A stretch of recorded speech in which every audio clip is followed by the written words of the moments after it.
আজ রাত 1টায় চ্যাম্পিয়ন লিগের সেকেন্ড ফেজে অ্যাথলেটিকো খেলবে আর্সেনালের ঘরের মাঠ এমিরেট স্টেডিয়ামে। আপনারা ইতোমধ্যেই জানেন প্রথম লেগ 1-1 গোলে ড্র হয়, যেখানে দুইটা দলই একটা করে পেনাল্টি থেকে গোল আদায় করে। আর্সেনাল আরেকটা পেনাল্টি পায়, কিন্তু রেফারি ভারে সিদ্ধান্ত অনুযায়ী সেটাকে বাতিল করে দেয়। এখন আমরা জানি দুই দলই যে মাপের ডিফেন্সিভ খেলে রে ভাই, এই দল আসলে কে কাকে গোল দেবে। অবশ্য যদি দুই দলেরই গত পরশু দিনের খেলাটা দেখেন, আর্সেনাল কি করছে, 3-0 গোলে ফুলহ্যামকে উড়িয়ে দিয়েছে।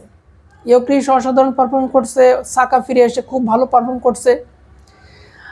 পক্ষান্তরে কি বলেছিলাম, পক্ষান্তরে অ্যাথলেটিকো মাদ্রিদ তার শুরুর একাদশের সবাইকেই বিশ্রাম দিয়ে নতুন একটা একাদশ নামিয়েছে, তারপরেও তারা 2-0 গোলে জিতছে লিগের ম্যাচটা, কারণ তাদের প্রেশার ছিল না। আর্সেনালের প্রেশার আছে এই কারণে। এখন কথা হচ্ছে যে এই ম্যাচে দুই দলই তো ডিফেন্সিভ খেলে। এখন আর্সেনাল চাইবে জিততে, অ্যাথলেটিকোও চাইবে জিততে, কিন্তু দুই দলই যেভাবে ডিফেন্সিভ খেলে, না জানি কে কী অবস্থায় কালকে পড়ে। যাই হোক, আমরা একটু কালকের ম্যাচ টাইমটা তো শুনলাম, আমরা কালকে তাদের একটু প্রবাবল 11টা দেখি। আমরা যদি দেখি যে প্রথমত আমরা যদি আর্সেনালের 11টা নিয়ে কথা বলি, গোলবারের যথারীতি ডেভিড রায়া থাকবেন, এরপরে মাস্কুয়েরা থাকবেন, সালিবা থাকবেন, গ্যাব্রিয়েল থাকবেন, হিনক্যাপি থাকবেন। 4 জনকে নিয়েই আসলে ডিফেন্সের প্রস্তুতিটা নেবেন মিকেল আর্তেতা। মিড মাঠে জুবিমেন্ডি এবং ডেকলান রাইস থাকবেন। ওডেগার্ড যেহেতু একটু অস্বস্তিতে আছেন, গত ম্যাচ খেলেন না, এই ম্যাচেও আসলে হয়তো বদলি হিসেবে নামতে পারেন, কিন্তু শুরুর একাদশে না থাকতেও পারেন। এরপরে যথারীতি সামনে রাইট সাইডে উইঙ্গারে থাকবেন সাকা, তারপরে থাকবেন এজে, আর বাম সাইডে ট্রোসার্ড থাকার সম্ভাবনা বেশি। মার্টিনেল্লি যেহেতু একটু অসুস্থ আছেন এবং জেজুসকেও হয়তো বা পরে নামানো হতে পারে, আগের ম্যাচে যেমনটা নামিয়েছিল হয়তো ওরকমভাবে নামানো হতে পারে। এখন আসে ইয়োক্রিস, সবার সামনে ইয়োক্রিস থাকবেন, তিনি দারুণ ছন্দে আছেন। এবার এই যে ফ্রন্ট লাইন গতদিন 3-0 গোলে ফুলহ্যামকে উড়িয়ে দিল, এই ফ্রন্ট লাইন কি পারবে হারাম বলের সেই ডিয়েগো সিমিওনের ডিফেন্সিভ লাইনটাকে ভাঙতে? আমরা দেখি যে ডিয়েগো সিমিওনের তার স্কোয়াডটা কেমন সাজাতে পারে বলে মনে হয়। গোলবারে মুসো থাকবেন না, ওবলাকি থাকবেন, কারণ ওবলাককে বিশ্রাম দেওয়া হয়েছিল এই ম্যাচে খেলানোর জন্য।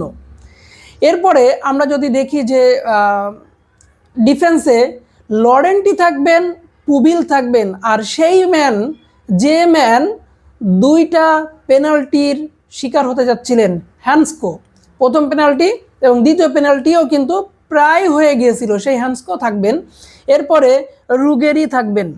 এই 4 জন অবশ্যই ডিফেন্স থাকবেন। এখন প্রশ্ন হচ্ছে মলিনা কি আসলে এইখানে নামবেন কি নামবেন না, সেটা অবশ্যই হয়তো বদলি হিসাবেও নামতে পারেন, পারফরমেন্সের ভিত্তিতে হবে।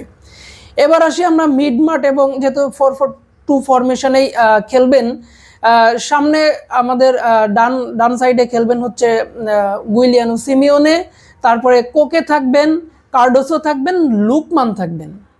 এই লুকমান এবং সিমিওনে দুই সাইড দেখে যখন অ্যাটাক করবে, যদি একটু সুযোগ পায় এরা কিন্তু গোল করে দিবে।